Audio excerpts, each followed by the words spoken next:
Peredaran rokok ilegal tanpa pita cukai di Lampung marak. Ini terbukti dari banyaknya barang bukti rokok ilegal yang disita oleh polisi dan petugas Bea Cukai Lampung selama 6 bulan terakhir dengan total lebih dari 2 juta batang rokok dari berbagai merek. Rokok ilegal disita saat dalam perjalanan akan diselundupkan dari Jawa ke Lampung. Pada kasus ini, tidak ada satupun tersangka yang ditangkap. Setelah memiliki hukum tetap, jutaan batang rokok ilegal ini kemudian dimusnahkan oleh Kejaksaan Negeri Kalianda, Lampung Selatan pada Kamis pagi. Ratusan gram sabu-sabu, ganja, ponsel, senjata api, dan senjata tajam dari 112 perkara turut dimusnahkan. Pidumnya 112 dan pidana khususnya 1 perkara. Untuk barang buktinya seperti yang dilihat mungkin sudah mulai kita musnahkan. Barang bukti pidana khusus walaupun 1 perkara tapi barang buktinya adalah rokok. Jadi perkara cukai. Di situ rokok yang tidak memakai cukai di seluruhnya dari berbagai merek ya. Itu ada ribuan ya. Dari ribuan batang rokok. Pemusnahan barang bukti ini disaksikan pejabat Forkopimda dan masyarakat umum. Tujuannya untuk memberikan informasi dan efek jerah supaya tidak ada lagi tindak kriminalitas yang merugikan masyarakat umum dan barang bukti tidak disalahgunakan aparat. Aris Susanto melaporkan dari Lampung Selatan.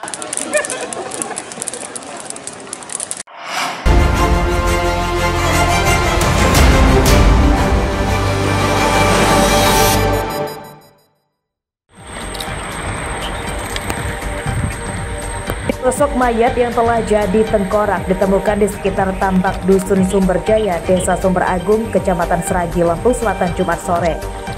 Jenazah pertama kali ditemukan oleh nelayan yang kemudian dilaporkan ke Pambong dan polisi. Jenazah kemudian dievakuasi polisi dan tim medis. Dari pemeriksaan awal di lokasi, jenazah diduga berjenis kelamin laki-laki, namun identitasnya belum terungkap sebab tidak satupun kartu identitas jenazah ini ditemukan.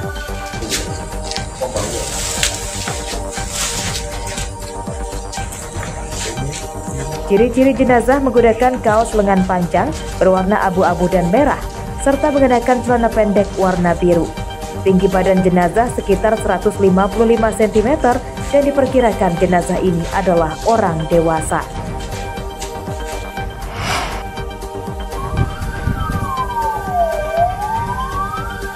Terjebak, nggak bisa lewat. Oh, tak punya wilayah. Sebuah truk box ekspedisi milik perusahaan jasa pengiriman barang terbakar saat melintas di Jalan Sumatera Lintas Timur, Kelurahan Menggala Tengah, Menggala, Tulang Bawang, Minggu siang. Kepulan asap tebal keluar dari bak truk yang kemudian berhenti di pinggir jalan. Asap tebal sempat mengganggu jarak pandang pengendara lain dan mereka terpaksa berhenti karena khawatir celaka.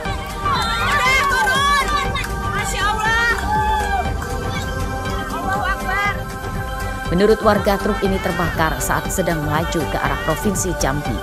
Api berasal dari dalam muatan di bak truk.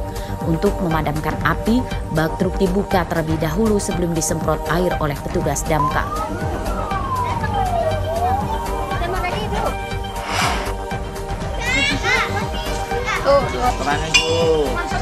Pemandangan hari pertama masuk sekolah di SD Negeri 1 Moris Jaya, Kecamatan Banjar Agung, Tulang Bawang, tak semeriah di sekolah lain. Bagaimana tidak, pada tahun ini SD ini hanya mendapatkan 6 siswa baru untuk kelas 1. Mereka terdiri dari 3 pasang putra-putri.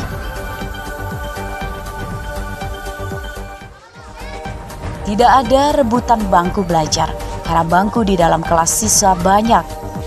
Meski sepi murid, namun para guru tetap semangat mengajar dan para siswa baru tetap semangat belajar. Menurut pihak sekolah, sepinya murid yang mendaftar karena bangunan sekolah ini banyak rusak yang belum kunjung diperbaiki pemerintah. Sudah 2 tahun ini, pihak sekolah kesulitan mendapatkan siswa baru. Padahal pihak sekolah mengiming-imingi bagi siswa baru akan mendapatkan seragam merah putih gratis yang dibiayai dari gaji ke-13 kepala sekolah. Pak, sampai ke pinggir sana.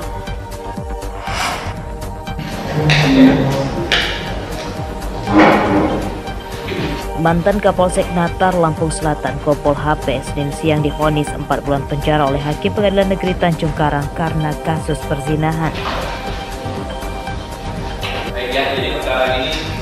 Terdakwa menjalani sidang bersama selingkuhannya, seorang pemandu lagu di sebuah tempat karaoke di Bandar Lampung.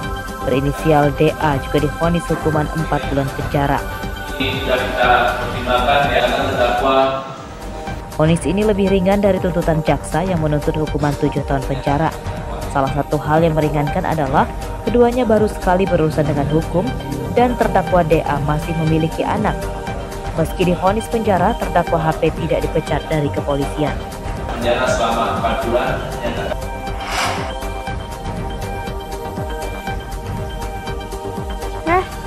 Balikin. Seorang pencuri uang di dalam kotak ambal Masjid Taqwa Metro menunjukkan alat kemaluannya saat terpergok seorang jemaah perempuan.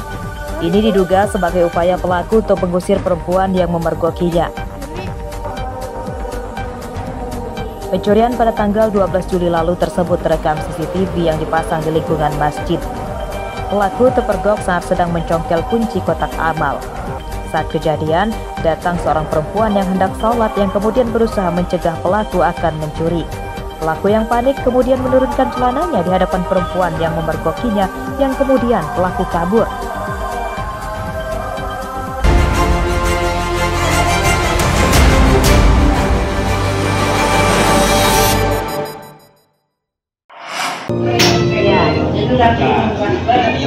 Produksi ikan teri di Pulau Pasaran, Kelurahan Kota Karang, Kecamatan Teluk Betung Timur, Bandar Lampung sedang meningkat.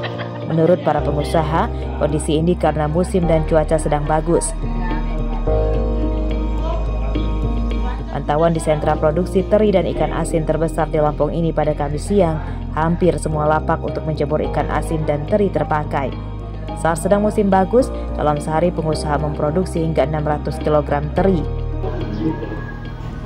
Ini tergantung di lautnya ya. Kalau memang lagi kena banyak, itu minimal itu 600 kilo kering. 600 kilo. Kadang-kadang sebagian ada yang 400 kilo. Itu aja. Tergantung cuaca ya, Iya.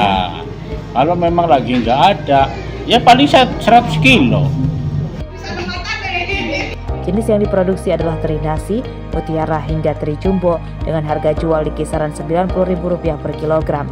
Produksi dari Pulau Pasaran dikirim ke berbagai provinsi di Sumatera, Jawa hingga Kalimantan. Banyak tenaga kerja dari warga sekitar yang mendapat berkah dari Pulau Pasaran.